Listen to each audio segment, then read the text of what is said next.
there's no way to just like. Hey, I'm Mitch. If you don't know me, I'm one of the folk that helps out Sam around the museum. He's a busy boy and there's a lot to do. One of my jobs is to keep trying to improve all of these displays here. I just put some nice new labels in the display. This is a display that's full of displays. And it's not just dusty, sad things sitting around. You know this about the museum. It's working and you can press buttons and stuff so that people can come along and properly experience this and learn a bit more about the history and how things work. This is another of the display cabinets that we're slowly working on getting better and better. You would have seen the video on the 25 line private automatic exchange that we put a dial on the front of the case so you can dial into that and light up different lights and stuff and see it all clicking and hear it. And we've also got a 2-motion selector that you can interact with a Kostempski that we did a video on before, this test phone. We got loads of stuff in this cabinet to get working. And I saw these sitting on the shelf and I thought, no, these are way too cool to just have laying around. We've got to have these out so that people can have a go of them. So these are doll's eye indicators. Some people call them eyeball indicators. You'll see why in a second. Technically, these are self-restoring indicators. And as with a lot of old telecom-y stuff, these are electro-mechanical. So they move with electromagnets. Kind of the predecessor of those amazing flip dots that we did a video on. But they were in use in like the early 1900s. You'll see these in old manual telephone exchanges, the type that operators used to actually sit at. This is one that's in the corner of my workshop that I rescued, let's say, and it's a bit worse for wear. It's about 90% wasp's nest, but still pretty cool. And you can see here the actual doll's eye indicators, and when one of those flops down, it tells the operator that someone is trying to call number 34, for instance. So you just plug a jack then into number 34 and you can speak to the person on that line and say, "Hello sir, who would you like to speak to today?" Just on a side note, jacks and patch bays were invented for telephone exchanges. So whenever you go in a music studio and you see a patch bay, that's from a telephone exchange. So you've got a telephone exchange to thank for all your favourite records. So this is a relay, and we talked about relays in a previous episode. They've got a coil of wire, and when you put a current through the coil, it makes a magnetic field and it attracts the armature at the end there and does all the switching stuff. Well, the doll's eye indicators work in exactly the same way. Under that cover that I'm pointing to is the same coil of wire as in our relay, and when you energise the coil, the doll's eye bit gets attracted up to it and it flips over. And then when you de-energise the coil, it just falls back down by gravity. And they're not just like relays, they actually are relays because they've got electrical switch contacts as well. So when the doll's eye flips, it actually makes a switch contact, and if you trace that along, it goes out the back to this terminal here, and the other side of the switches go to the chassis ground, which is terminated here. Those switch contacts also help mechanically to spring back the display faces, and I believe they were originally used for an alarm. So when the doll's eye flips down, a bell like this sounds and it will alert the operator that one of the lines is connected. So now we've got to figure out what we're going to do with this.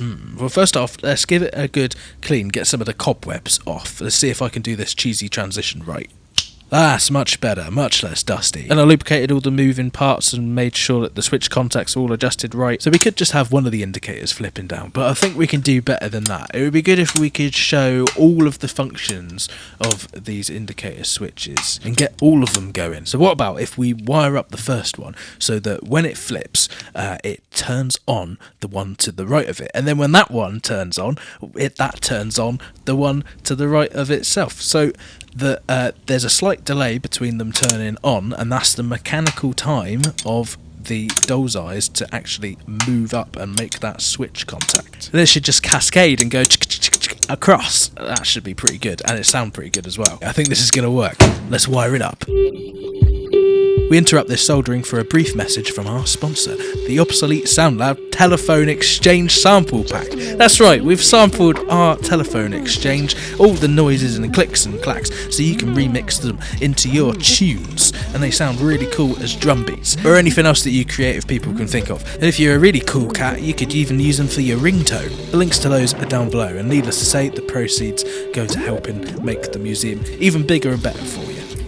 While I was soldering, I was talking to our mate Mick, who you recognised from a previous video, and also we had a visit from Barbara and Graham. And Graham used to work in the Ramsgate Telephone Exchange, not Ramsgate UK, where the museum's based. I'm talking Ramsgate Sydney in Australia. It works. The exchange. There we go. It still worked after all that. The transmission voice. Right, moment of truth. Oh yeah, that's pretty cool. We got a bit of a sticky 4, but that's fine. We'll work that out. It's awesome.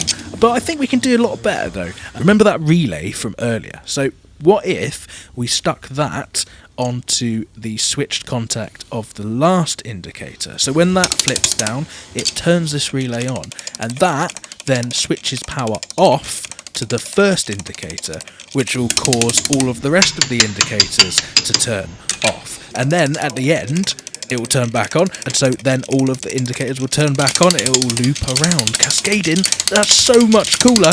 Awesome. There's no way to Just add a button, and there we are. And I did struggle to film this, you see, in the case with the light from behind. Sam tried to help by blocking the light with his coat. It didn't really work.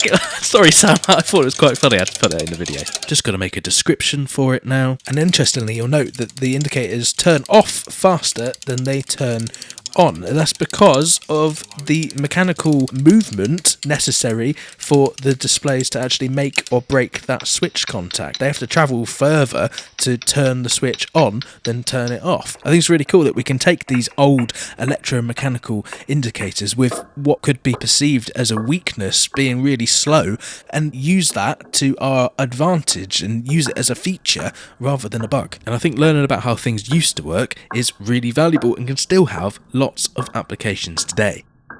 There we go, another display done. If you want to come and visit the museum like these people, having a nice go on all of the buttons and stuff, you can come down on the open days, check the website for that, and we will see you another time. Support us on the Patreon and link, and you know stuff. What's the catchphrase, Johnny? See you next Tuesday.